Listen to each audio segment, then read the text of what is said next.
जो स्टूडेंट केवल legal dictation लिखना चाहते हैं वो हमारे चैनल को सब्सक्राइब कर सकते हैं, क्योंकि हम डेली आपको 3 लीगल डिक्टेशन प्रोवाइड करवाते हैं। तो डिक्टेशन स्टार्ट होगी 5 सेकंड बाद 80 शब्द प्रति मिनट।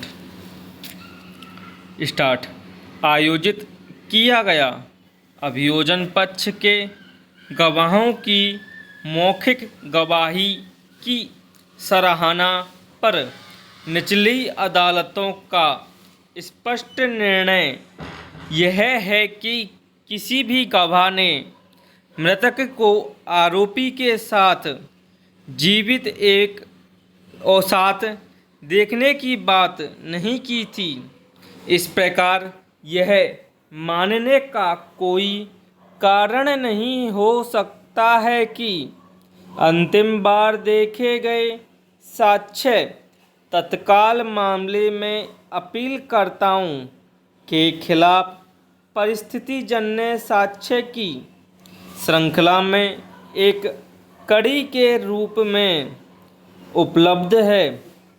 इस तरह के स्पष्ट तथ्य के बावजूद निचली अदालत ने कुछ अन्य परिस्थितियों पर भरोसा करते हुए कटबवाला मार्ग के पास चारा कक्ष में अपीलकर्ताओं के साथ मृतक की उपस्थिति का अनुमान लगाया।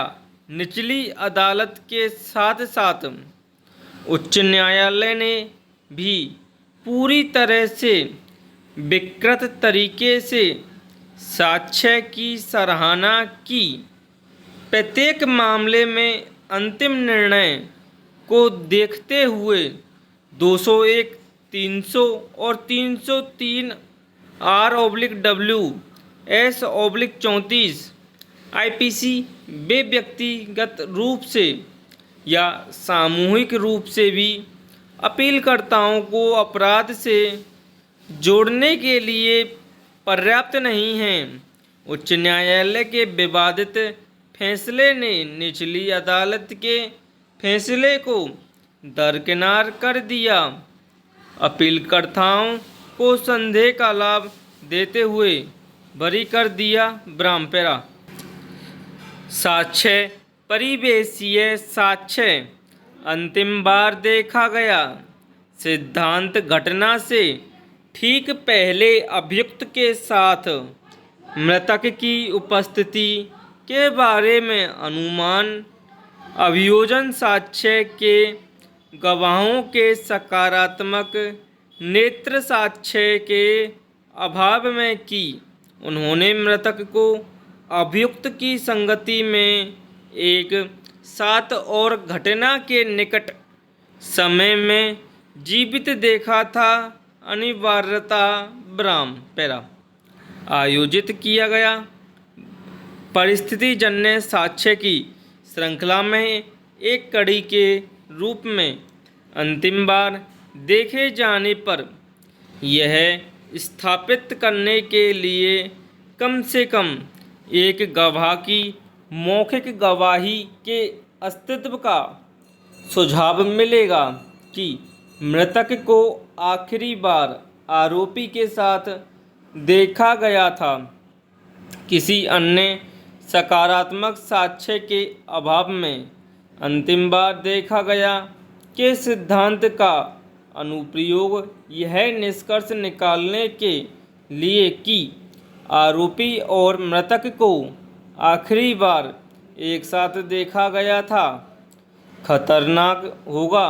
इसका प्रत्यक्ष अनुप्रयोग भी अस्वीकार्य है। वर्तमान मामले में PW10 का साक्ष्य संदेह से मुक्त नहीं है और किसी भी तरह से इसे अंतिम बार देखा गया के सिद्धांत के अनुप्रयोग को सही ठहराने के लिए पर्याप्त सकारात्मक साक्ष्य के रूप में नहीं लिया जा सकता है। या 25/6/1999 की शाम को अपीलार्थियों की कंपनी में मृतक की उपस्थिति का अनुमान लगाने के लिए इसे अंतिम बार देखा गया के रूप में वर्णित किया जा सकता है। ब्रह्मपेरा आयोजित किया गया अभिप्रेरणा एक ऐसी चीज़ है जो एक व्यक्ति को किसी विशेष कार्य को करने के लिए प्रेरित करती हो और यह भी संभावनाओं में प्रत्येक स्वैच्छिक कार्य के पीछे मौजूदा होना चाहिए। जब अभियोजन पक्ष एक उद्देश्य के साथ सामने आता है और उद्देश्य या तो साबित नहीं होता है या उसे अनुचित नहीं माना जाता है, तो उक्त तथ्यों के गवाहों के साक्ष्य की बहुत सावधानी के साथ जांच की जानी चाहिए। ब्रह्मपेरा अभियोजन किया गया।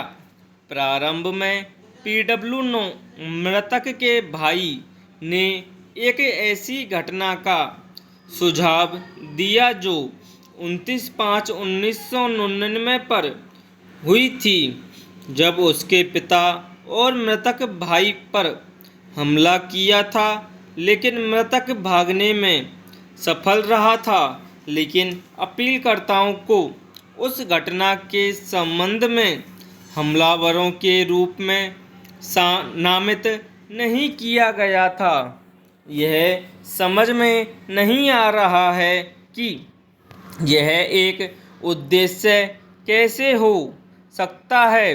अपीलकर्ताओं को भी संदिग्ध